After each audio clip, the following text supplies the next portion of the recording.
हज़रत अबू हुरैरा रज़ियल्लाहु अन्हु से रवायत है, रसूल अल्लाह सल्लल्लाहु अलैहि वसल्लम ने फरमाया, सबसे पहले बंदे से इसकी नमाज का हिसाब लिया जाएगा। अगर इसने नमाजों को मुकम्मल किया होगा तो दुरुस्त, वरना अल्लाह ताला फरिश्तों से फरमाएगा, देखो क्या मेरे बंदे के नामा अमाल में कोई नफल है।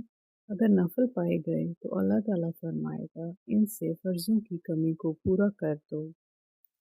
एक और हदीस हज़रत अबू हुरैरा रज़ियल्लाहु अन्हु से रवायत है, रसूल अल्लाह सल्लल्लाहु अलैहि वसल्लम ने फरमाया, बताओ अगर तुम में से किसी के दरवाजे के सामने से कोई नहर गुजरती हो, वो इससे हर रोज़ 5 दफ़ा गुस्ल करता हो, क्या इसका कुछ भी मैल कुचैल बाकी रह जाएगा? सहाबा ने कहा, कुछ भी में कुचैल नहीं रहेगा। आपने फरमाया, 5 नमाज़ों की मिसाल भी यही है। अल्लाह ताला इनके साथ गलतियाँ मिटा देता है।